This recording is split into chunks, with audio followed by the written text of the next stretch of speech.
Pagkakataon ko na naman para sumalisay sa misis ng kumpare ko. Wala na naman kasi sa bahay ang kumpare kong si Jojo para kumuha ng koleksyon sa isa sa mga negosyo ng misis niya na si Helen. Ang natitirang tao na lang sa bahay ng kumpare ko ay ako, ang misis niya at ang ilan sa mga tauhan nila. Muli ay binuksan ko na naman ang pinto ng kanilang kwarto. Katulad ng inaasahan ko ay hindi yun nakakandado.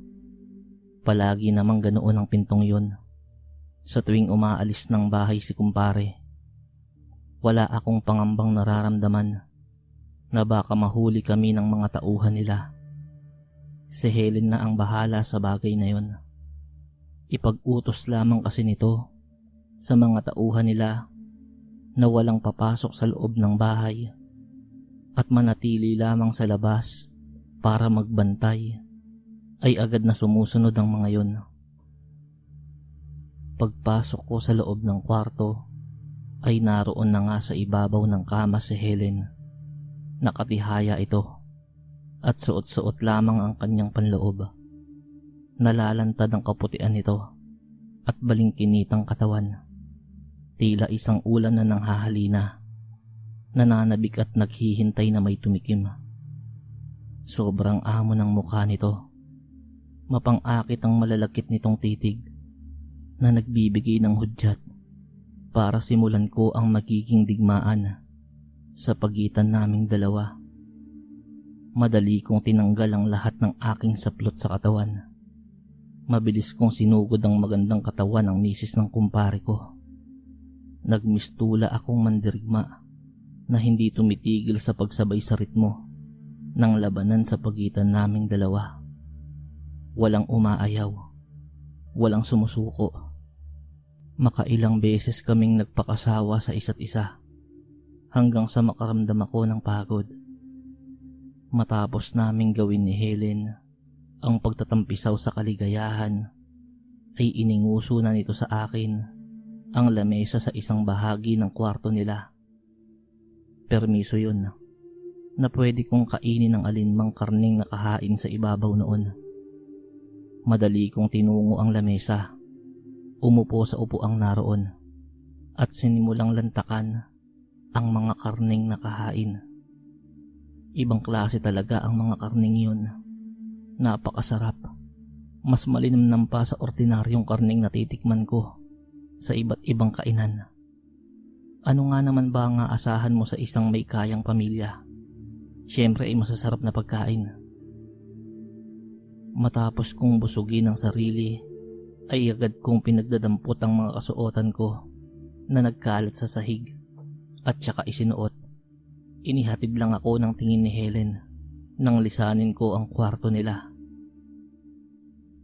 Sa totoo lang ay talagang nakakainggit ang sitwasyong pinalalagakan ng kumpare kong si Jojo. Halos lahat ata ng swerte ay napunta na sa kanya. Paano ba naman? Nakapag-asawa ito ng maganda at sexing babae. Hindi na nito kailangan pang magtrabaho dahil malaki ang kinikita ng negosyo ng pamilya ng kanyang asawa na purinarya. Ang tanging ginagawa lang nito ay ang kumuha ng koleksyon mula sa mga negosyo ng pamilya ng misis niya na nagkalat sa iba't ibang bahagi ng bansa. Kumpare ko si Jojo. Inaanak nito ang anak ko sa aking dating asawa. Pareho kaming hindi nakatuntong sa kolehiyo dahil nga sa hirap ng buhay at hindi ako nakapagkolehiyo ay hindi ako makahanap ng regular na trabaho. Iyon ang dahilan kung kaya't hiniwalayan ako ng dati kong asawa at sumama sa ibang lalaki. Samantalang si paring Jojo naman ay sinuwerte sa buhay. Nakakilala ng isang babae na bukod sa nanggaling sa may kayang pamilya ay talaga namang napakaganda at napakasexy. Dahil nga sa wala akong mahanap na trabaho ay inalok ako nito na magtrabaho na lang sa kanila. Tutal naman daw ay mapagkakatiwalaan ako. kung kaya't ako ang kukuha ng ibang koleksyon sa ilan sa mga sangay ng negosyo nila sa norte. Hindi ko tinanggihan ang alok ni Jojo.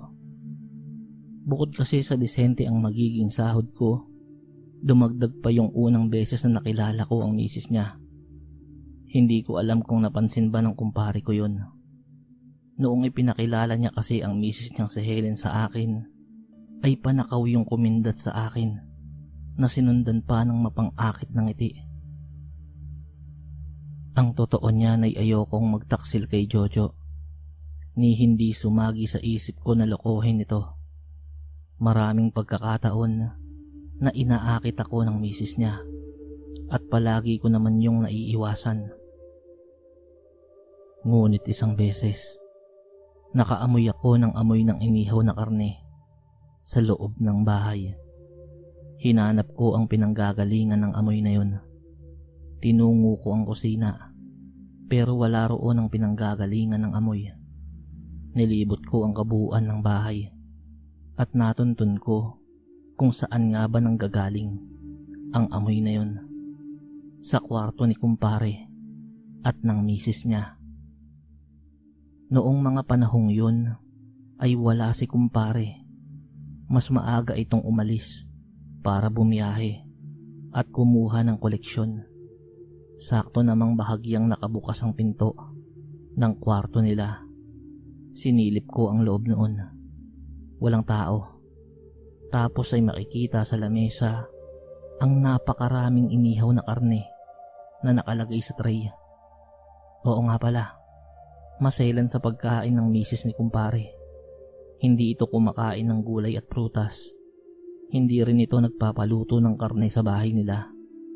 Regular na may naghahatid ng mga pagkain para rito. Tauhan ata yun ng pamilya nila.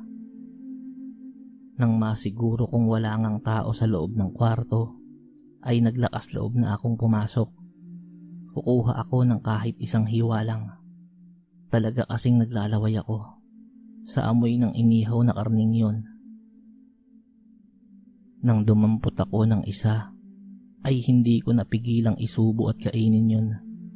Ang plano kong kumuha lang sana ng isang hiwa ay nauwi sa pagkain ng dalawa, tatlo, hanggang sa may tumapik sa balikat ko. Pagharap ko sa likod ay halos manlamig ako dahil bumulaga sa akin ang bulto ni Helen.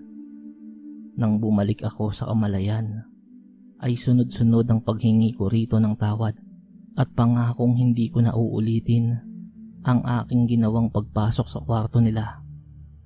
Akmang lilisanin ko na ang kwarto, subalit nagulat ako sa itinugon ni Helen. Sandali, pwede mo namang ulitin eh. Pwede mong kainin ang mga pagkain ko rito sa kwarto, pero sa isang kondisyon. Yun lamang ang mga sinabi niya bago niya ako hilahin sa damit at itulak sa kama nila.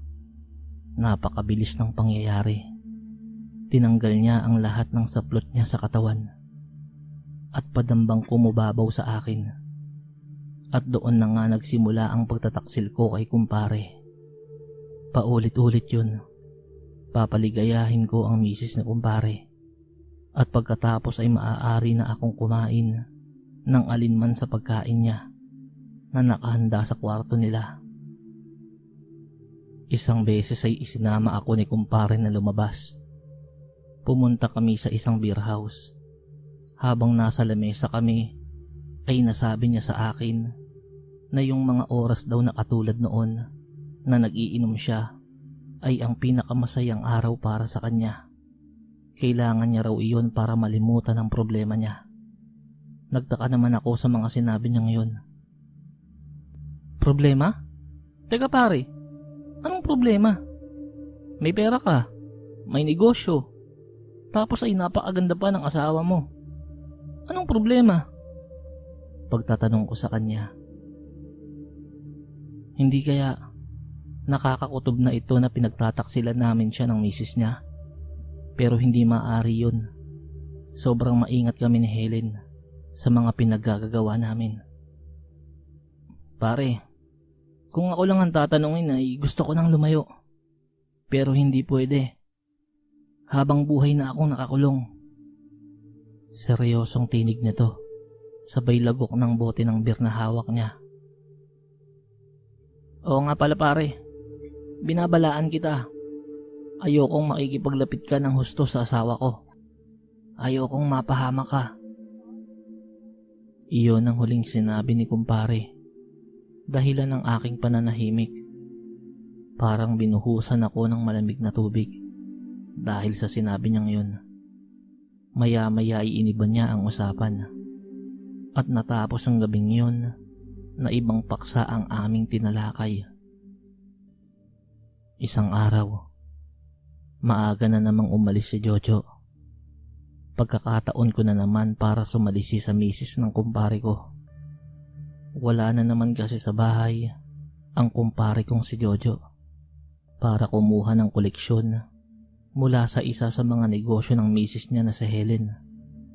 Ang natitirang tao na lang sa bahay ng kumpare ko ay ako, ang misis niya at ang ilan sa mga tauhan nila. Muli ay binuksan ko na naman ang pinto ng kanilang kwarto. Katulad ng inaasahan ko ay hindi yun nakakandado. Pagpasok ko sa loob ng kwarto ay naroon na nga sa ibabaw ng kama si Helen. Nakatihaya ito at suot-suot lamang ang kanyang panloob. Nalalantad ang kaputian nito at balingkinit ang katawan. Tila isang ulam na nanghahalina, nananabik at naghihintay na may tumikim. Subalit iba ang araw na yon kumpara sa mga nakaraang araw ng aming pagtataksil. Sa magkahalong pagkakonsensya at pagkaawa sa kumpare ko, ay sinabi ko na kay Helen ang mga dapat kong sabihin. Helen, itigil na natin to. Hindi ko na kayang lokohin si Jojo. Ang akala ko ay magiging madali lang ang paglusot sa kamaliang yun.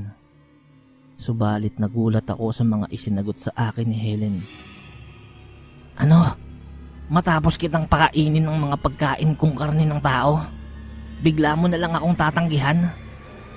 Alam mo ba ang ibig sabihin ng pagtanggi sa akin? Kamatayan. Nagulat ako sa mga sinabing yun ni Helen. Nag-iba rin kasi ang boses nito. Parang namaos. Anong karne ng tao? Hindi ko maintindihan ang mga pinagsasasabi nito. Subalit ang mga katanungan kong yun ay nasagot ng biglang tumuwad sa ibabaw ng kama si Helen. Unti-unting pumangit ang mukha nito. Tinubuan ng makakapal na balahibo sa ilang bahagi ng katawan. Nag-uslian din ng mga matutulis na pangil sa kanyang bunganga at matutulis na kuko sa mga daliri. Ang kaninang imahe ng isang napakagandang babae ay naging isang kakilakilabot na halimaw. Isang aswang. Hindi na ako makagalaw dahil sa sobrang takot. Hindi ako makapaniwala sa nasaksihan ko. Nang akmang susugurin na ako ng aswang, ay siya namang pagpasok ni Jojo ng pinto at sinalubong papasugod nitong asawa na nasa anyo ng isang halimaw. Kinubabawan niya ito. Dinukot ang isang punyal sa kanyang tagiliran at sunod-sunod na inundaya ng saksak ang aswang na kanyang asawa. Bagsak sa lupa ang aswang. Unti-unti itong bumalik sa anyo ng isang magandang babae. Sinabihan na kitang huwag maikipaglapit sa asawa ko. Hindi mo alam kung anong pinasok mo. Matalimang pagkakatitig sa akin ni kumpare. Sa mga oras na yun, ay naiintindihan ko na ang sinabi niya sa akin noong nag-iinuman kami sa beer house. Tinungo nito ang vault ng kwartong yun. Kumuha ng napakaraming pera at inilagay sa isang bag. Magmadali ka. Umalis ka na at magpakalayo. Mahirap takasan ng pamilya ng asawa ko. Kapag nalaman nilang may alam ka sa nangyari dito, ay hindi ka nila patatahimikin. Sambit ni kumpare matapos ibigay sa akin ang bag na punong-puno ng pera. Ako nang bahala rito, pare. Iyon ang huling sinabi ng kumpare ko at pagkatapos ay tumabi sa nakabulagtang asawa nito at naglaslas ng sariling leeg. Bagaman at hindi pa rin ako makapaniwala sa mga nangyari, ay mabilis kong nilisan ang bahay na yun. Nagdaan ako sa likurang bahagi ng bahay kung saan walang mga bantay. Nagpalipat-lipat ako ng lugar. Ipinagpatuloy ang buhay sa pamamagitan ng pagtatago habang may namumutawing kaba at pagkatakot sa aking puso.